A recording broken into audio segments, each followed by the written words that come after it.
Uno de Globovisión, Andrés Ignacio Silva, es abogado y consultor político.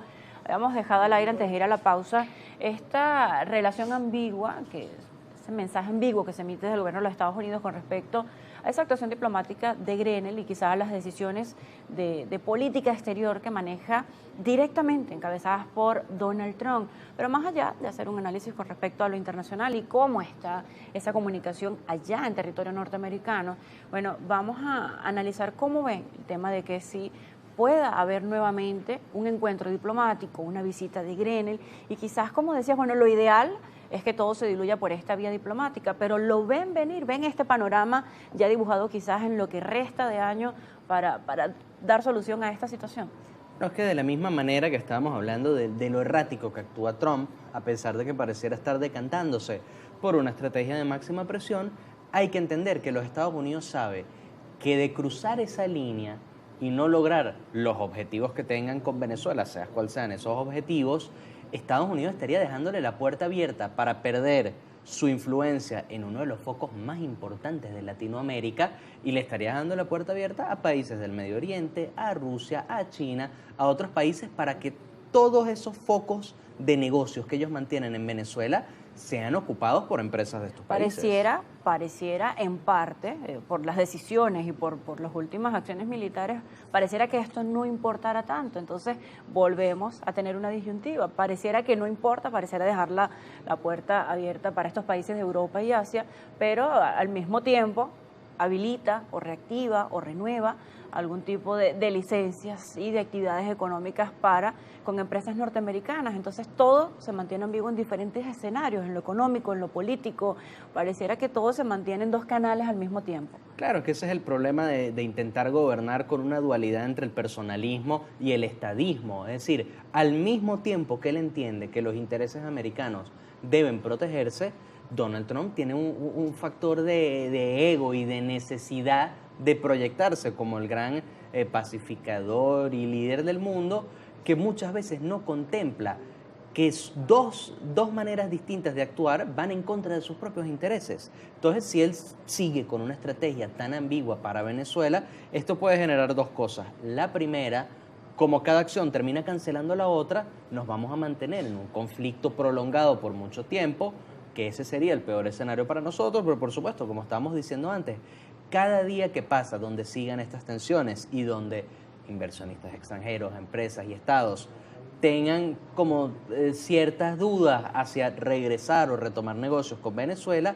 eso va a seguir afectando al venezolano. Entonces, si él llegase a decantarse por alguna de las dos estrategias, por lo menos daría claridad para entender cuáles deben ser los pasos a seguir, teniendo por supuesto en cuenta que el canal idóneo para resolver esta situación van a ser siempre los canales diplomáticos y el diálogo. El diario El Universal, en la versión digital el día de hoy, lo compartíamos al inicio de primera página, hablaba acerca de una autorización a la CIA por parte del gobierno de Donald Trump para supuestas operaciones encubiertas en Venezuela. Pero esto sigue transgrediendo el tema de la soberanía, de todo lo que tiene que ver, por supuesto, con la seguridad nacional, con lo que es el territorio venezolano y pues la autonomía que tiene cada nación. Este titular, reflejado hoy en el diario El Universal, por supuesto, genera interés, genera interrogantes en los lectores y en el venezolano. ¿Qué información o qué conoces con respecto a este tema? Claro, aquí volvemos un poco a todo lo que hemos hablado. En este caso se habla de la autorización para operaciones secretas, pero entonces estas operaciones secretas vienen acompañadas con ruedas de prensa, explicaciones. Se supone que lo secreto es secreto, sí, claro, genera muchísima curiosidad. Que por supuesto, aquí volvemos a hablar de cómo hay una necesidad de no solo proyectar, sino reafirmar y encaletar ese liderazgo, de hablar de qué es lo que se está haciendo constantemente, y eso no solo perjudica a Donald Trump de su estrategia independientemente de su legalidad, sino además pareciera a veces hasta ser una manera de tender el puente de, miren, nosotros estamos dispuestos a hacer esto, mira, nosotros vamos a seguir adelante con esto. Ya los detalles de qué conllevaría esa operación ya son un poco más difíciles de comentar sobre ellos, debido a que, por supuesto, ya la dinámica, los planes, todo lo que ellos quieran lograr, por supuesto, eso sí se lo engavetan, y eso puede ser desde operaciones de inteligencia, recopilación de información, análisis de entorno, cualquier cantidad de cosas que ellos puedan hacer respecto al territorio venezolano. Pero ¿qué pasa? ¿Qué pasa con ese respeto a la soberanía y a la autonomía que tiene el Estado venezolano?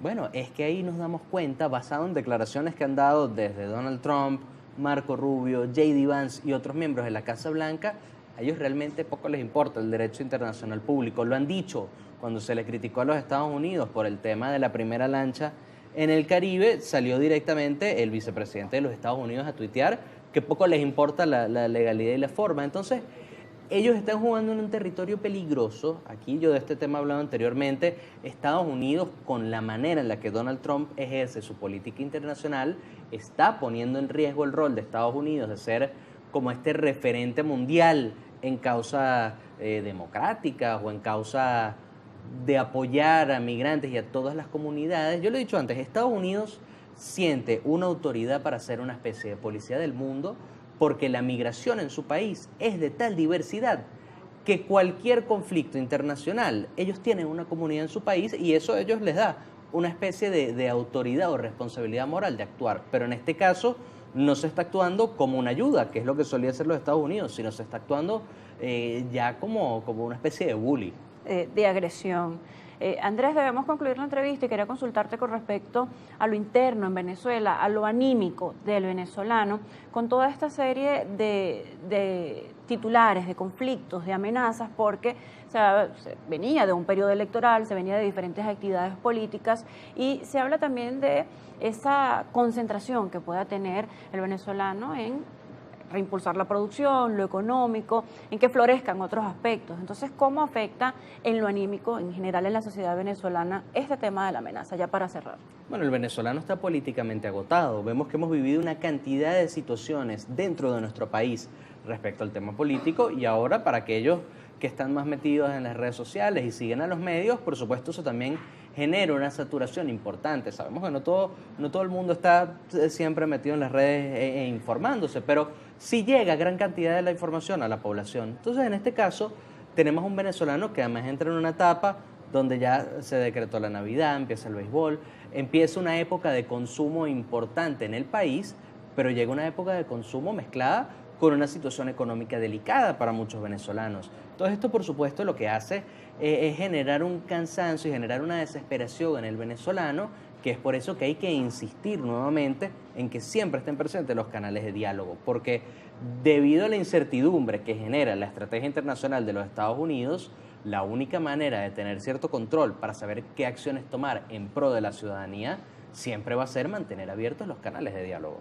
Bien, Andrés, gracias por acompañarnos en Primera Página. Gracias. Siempre una visión fresca, actualizada de todo este panorama internacional que termina teniendo repercusión, por supuesto, en el comportamiento de la sociedad venezolana. Andrés Ignacio Silva es abogado y consultor político, además máster en el área electoral. Nosotros agradecemos nuevamente por estar en Primera Página con nosotros. En este momento